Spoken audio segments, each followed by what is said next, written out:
I'm just using an example of the one I have shown you before.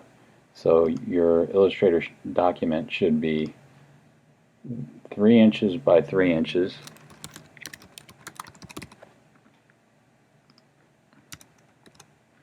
So make sure that points is changed to inches in your units, and then you're going to go 3 by 3.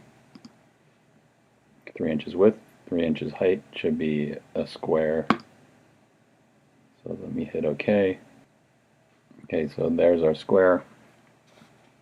You want to pull up your rulers just in case, just to make sure that it's 3 inches by 3 inches. You can,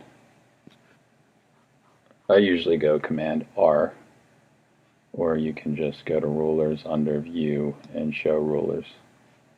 So you can see 3 inches by 3 inches.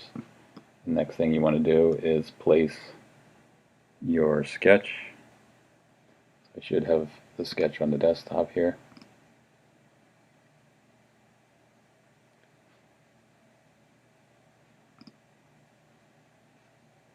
Alright, so I want to show my layers just to show that my sketch is in here on that layer 1, and I want to move my sketch into the viewable area. Maybe shrink it down to your document artboard here. So I want to grab a corner, hit shift to transform proportionately, and then have it fit within your artboard. Then I'd like to lock it, add another layer, and in that layer, let me move it back into the, it looks like it should be in there pretty good. So then on the top layer, I'm just going to trace it using the pen tool. And this is what I did in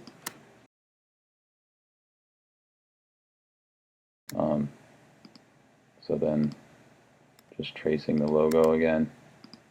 Make sure that my fill color is set to none so I can see what's behind it.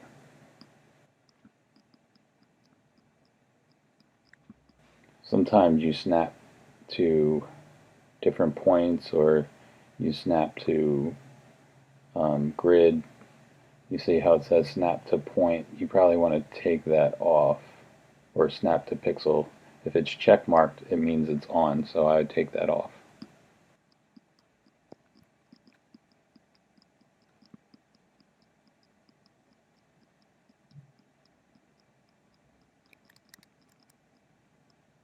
Alright, once we have our logo selected and you have a piece here in the middle that looks like it's cut out of the shape that we just created, we're just going to create this shape.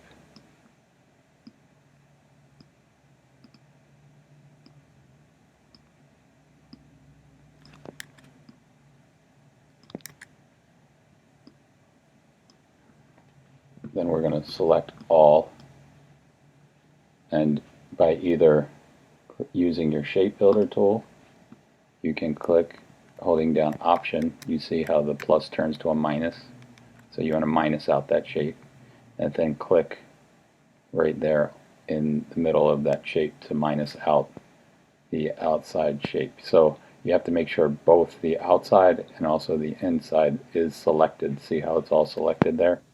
And the same as if you go into your Pathfinder. So in the Pathfinder here, you can see in the icons what it's going to do. So I would probably use this one here, make sure it's all selected. So Command A to select all, or else you could just click and drag over to select all and just hit that button there. So then we just switch the shape, or switch your fill to your stroke to the fill, and that could be our logo there. So once you're set with that, you can unlock your bottom layer or just click on the eye to get rid of it. And what I want to do is to make sure that this logo that I just created is centered in the middle of my document. Alright, so now I want to create a version on black. So I want to invert the colors of this logo to white, background black. So click on your your workspace, the gray area, hit document setup. If you don't see this up here, you're probably in a different workspace.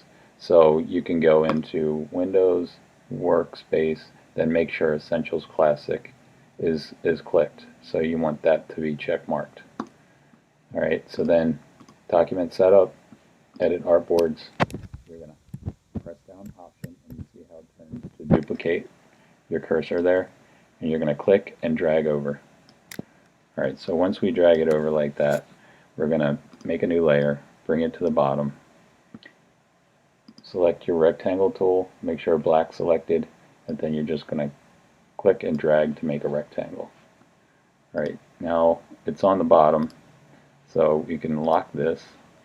You can use our direct select tool, just drag over that one there, that one box on the right, and then you can either click on this up here, or else you could just add your fill to make it white. If you clicked on this one, then it automatically makes an outline, so you want to get rid of that outline. So there is our second logo on black. So we have, I want you to do one on white background, one on a black background. Say you are a second-year student and you need to make a color. So you need to have two colors. So say this shape in here is another color. Right now I'm not worried about Pantone colors. So what I would do is take that shape,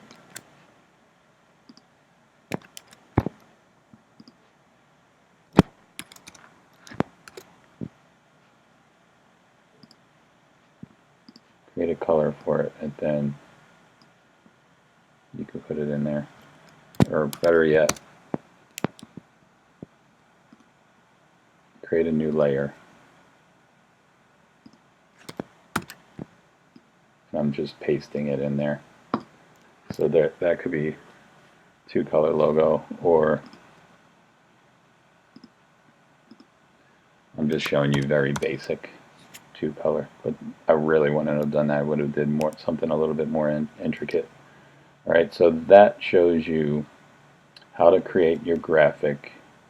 And then when you test it where it's two color, you could say, okay, there's my one color on that layer. I can lock that layer and then select the second color on this layer, and they both should be the fill of black, or whatever your top color is. It should have a fill color should be whatever it is that your second color is, and then the first one should be whatever color your first color is, and it shouldn't have a question mark there. Same with one color. If you have a one color piece and you select it, it should be just that one color. It shouldn't have a question mark there. So this is how you